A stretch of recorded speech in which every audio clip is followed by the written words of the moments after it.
Warren runs a successful website where people can buy customized bags. Customers can select size, color, material, design, and the number of pockets for their bags. Warren calls this service Build Your Own Bag. Most of his sales are in the U.S., so he decides to register his trademarks there. Hello, thank you for coming to see me. I think I'm ready to trademark my brand in the U.S. With pleasure. Let's start with a trademark search to make sure your marks are registrable. Sure. Oh, by the way, what do you charge for that? Don't worry. As long as you're generally interested in registering your trademark, if it's registrable, the search is free. Okay, bring it on. Well, I have good news and bad news. The good news is that I didn't find any confusing marks. So no one has registered a similar mark yet? That's good. Yes, the problem is that your trademark may be considered merely descriptive in the US, and such marks are only registrable on the Supplemental Register. I don't understand what you mean.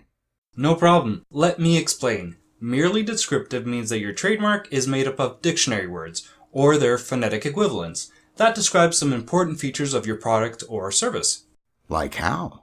For example, color would be descriptive for printers, safe for cars, juicy for apples, sweet for ice cream, perfectly clean for dry cleaning services, and build your own bag for the service that allows people to customize their bags.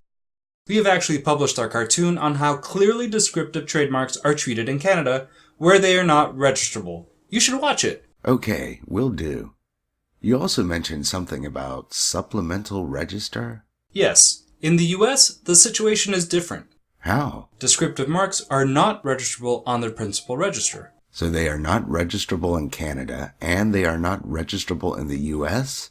How is it any different then? There are two places where you can register trademarks in the US, the Principal Register and the Supplemental Register. The Principal Register is where everyone wants to go, but as I mentioned, descriptive trademarks usually can't be registered there. However, if your descriptive mark is already in use in the US, then you can register it on the Supplemental Register. Please refresh my memory what you mean by use in the US. Again, we have a cartoon. It's called What Does Using a Trademark Mean? You should watch it. Here's a quick answer though. Your business is a service of running a website offering custom bags.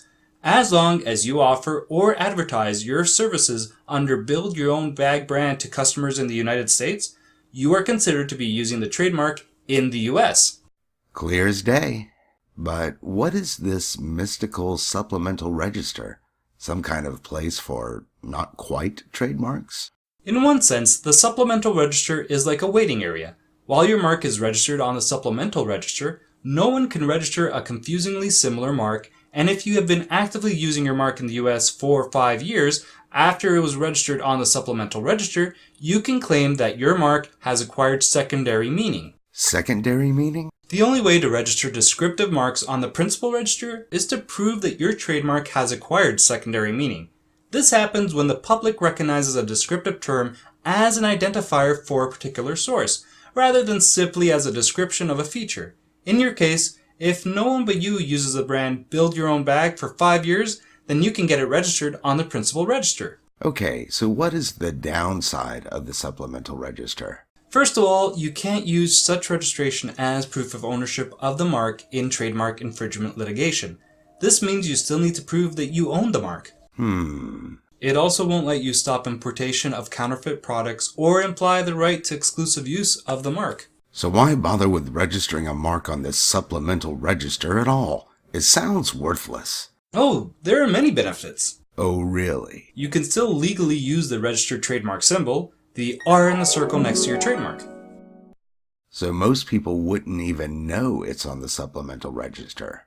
Yes. Also, no one else will be able to register a confusingly similar mark. In other words, the Trademarks Office will refuse anyone's later trademark if it's confusing with your mark, even if it's registered on the Supplemental Register and not the Principal Register. Trademarks on the Supplemental Register are not published for third-party opposition, so there's one less thing to worry about during the registration process. You can still use this registration to bring a trademark infringement lawsuit in a federal court. It may not be as strong as with the principal register registration, but it's better than nothing. And finally, this registration may serve as the basis for a filing in a foreign country. I think I understand now. So what happens after I register my descriptive mark on Supplemental Register?